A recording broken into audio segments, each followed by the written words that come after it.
Nos encontramos con Catalina Lagos, abogada de la Corporación Humanas, una de las corporaciones que ha defendido a Karen Atala. Catalina, muy buenas noches, gracias por estar aquí. Buenas noches. A ver, primero esto es único, es primera vez, es histórico, es un antes y un después, se podría decir, pero podría ser un cliché si es que no hay cambios reales en adelante. ¿Tú ves que la justicia en Chile, si tuviera que enfrentarse a un nuevo caso como este, fallaría como el año 2004 o crees que ya sería distinto? A ver, a partir de esta sentencia me parece que el Poder Judicial va a tener, ¿cierto? Porque siempre ha estado obligado a fallar, ¿cierto?, de acuerdo a la Convención Interamericana de Derechos Humanos y sus estándares. Ahora, este fallo es categórico y establece que nunca más en Chile se puede discriminar a un padre homosexual o a una madre lesbiana simplemente por su orientación sexual. Entonces yo creo que sí, efectivamente en adelante va a haber un cambio. Ahora, este cambio también depende, ¿cierto?, de que seamos capaces de hacer un cambio también en la sociedad.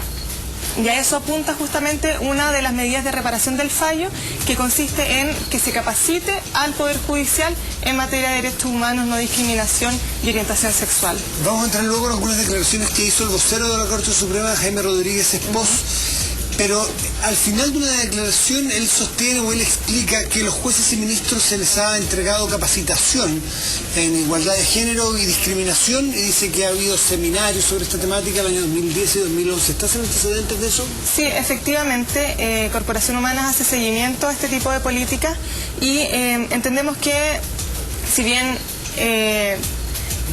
es un mérito, ¿cierto?, que hagan este tipo de... ¿Se adelanten al fallo del... O sea, la verdad es que, y más que un mérito, no, es la obligación del Estado de Chile en capacitarse en estas materias, ¿ya? Ahora, creemos que no es suficiente.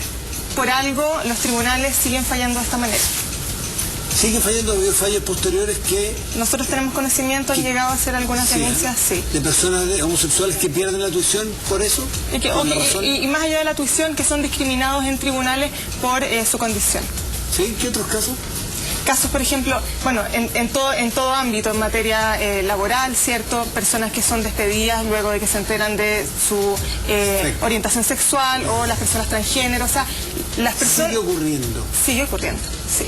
O sea, la capacitación ha sido así nomás, o no ha hecho su pega la capacitación con todos, por lo menos. Claro, y por eso mismo la Corte Interamericana establece que la capacitación tiene que ser a todos los funcionarios del Estado, no solo del Poder Judicial, y en el Poder Judicial en todos los niveles, en todos los escalafones, desde el primero hasta la Corte Suprema. Ahora, hay que entender que frente a un tema como este, el Chile del 2004 es, no sé si completamente distinto, pero sí que hemos avanzado muchísimo. Hoy día no se habla los términos de antes, hoy día no se...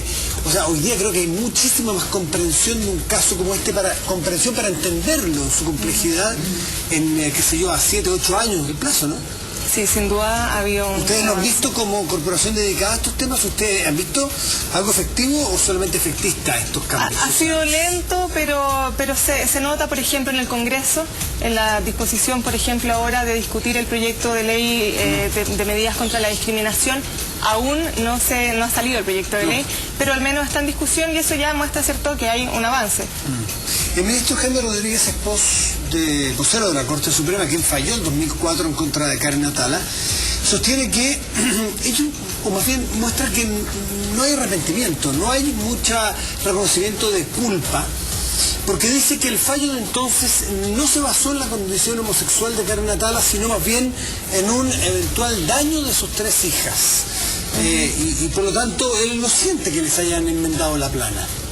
Lo que dice es que la Corte Interamericana de Derechos Humanos no pudo comprobar fehacientemente ese potencial daño de las niñas, y por eso pide que se revierta de alguna manera la sentencia. A ver, yo creo que los comentarios del ministro de la Corte Suprema, ¿cierto?, dan cuenta de la necesidad que existe, la necesidad real de que se capacite al Poder Judicial. La sentencia de la Corte Interamericana es clara, en el sentido de que efectivamente la sentencia de la Corte Suprema no fue capaz de acreditar un daño real para las niñas, sino que se basó simplemente en prejuicios y estereotipos en razón de la orientación sexual de Karen Atala. Ahora, tú leíste, me imagino, obvio, la carta del Mercurio del señor López, que es el ex marido de Karen Atala, el padre de las niñas. quien sostiene que le da, no lo dice con esas palabras, pero le da mucha rabia que sus hijas tengan que ser indemnizadas, que sean vistas como víctimas. Se dice, si nunca nadie le preguntó, hay una de mis hijas a la cual nunca ni siquiera le preguntaron si son o no víctimas. En el fondo lo que está tratando de decir, si a mis hijas les hubiesen preguntado en determinado momento, a lo mejor efectivamente querían vivir con el padre, a lo mejor sentían que su madre las dañaba. Eso es lo que yo leo entre líneas de la carta del diario del día. No sé cómo la leíste tú y qué piensas al respecto. Sí, la verdad es que el tema de la participación de las niñas en el proceso y la opinión del señor López no es nada nuevo. Este tema fue debatido por la Corte Interamericana de Derechos Humanos. Las niñas efectivamente fueron oídas ante la Corte Interamericana y las tres, perdón, él dice que dos. Fueron citadas las tres niñas a declarar, comparecieron solo dos. Sin embargo, la Corte hace toda una narración y se expresa latamente sobre este tema entre los párrafos 67 y 71. Invito a la gente que la vea porque la sentencia está en la página web de la Corte Interamericana, es pública. Y ahí está absolutamente claro el tema. Es decir, me parece que no vale la pena ahondar más y dar vuelo, ¿cierto?, a la opinión del señor López. Lo curioso es que este fallo de la Corte Interamericana de Derechos Humanos castiga a Chile y el que la paga es el Poder Ejecutivo, en efecto, digamos, en la realidad de los hechos, y el que la hizo fue el Poder Judicial. Y sabemos que hay autonomía entre ellos, y da la impresión que el Poder Judicial no hay seguridad de que vaya a participar del desagravio público que pide la Corte Interamericana de Derechos Humanos que haga el Estado de Chile. Terminarían participando los que les toca administrar el Estado, que es el Poder Ejecutivo hoy día, el gobierno. Sin embargo, el Poder Judicial podría eventualmente no participar. ¿Pueden zafar de eso? ¿Cómo lo leerían ustedes? A ver, la sentencia de la Corte Interamericana es una sentencia en contra del Estado de Chile. Por lo tanto, es contra los tres poderes del Estado, incluido el Poder Judicial. Ahora, la parte en que establece la sentencia, esta reparación, esta medida de reparación, establece claramente que tiene que ser un evento, ¿cierto?, de desagravio con las autoridades del país y que tiene que haber presencia de autoridades del Poder Judicial. Lo dice expresamente. Sí. Pero yo entendí que Jaime Rodríguez Espós, vocero de la Corte Suprema, no lo entendió así. Entendió que potencialmente, eventualmente podríamos participar, no lo da por hecho. Chile está obligado, ¿no? Todas estas cosas se obligan, sí, al contrario, es obligatorio, sí, es obligatorio. Si Chile incumple alguna de las cosas que le pide la Corte. A ver, de partida, el Poder Ejecutivo, bueno, el Estado, pero lo hace a través del Ejecutivo, tiene que rendir un informe a la Corte de cumplimiento de la sentencia. Se le dio el plazo de 1 año para, en el fondo, informar de cómo se han ido cumpliendo todas las medidas, porque son varias, ¿cierto?, de reparación. Ahora, en el caso de no cumplimiento, es la comunidad internacional la que sanciona a Chile. Catalina, por último, el que sea la Corte Interamericana de Derechos Humanos, que no es parte del proceso judicial chileno, sino que está ahí en virtud de acuerdos internacionales que hace Chile, ¿puede en alguna medida revertir el fallo de la Corte Suprema en el sentido de que Karen Atala pudiera recuperar tuición, por ejemplo, de sus hijas, o no tiene nada que ver con eso? No, no tiene nada que ver. El proceso ante la Corte tiene solamente por objeto determinar si el Estado chileno violó o no los derechos humanos de Karen Atala y sus hijas.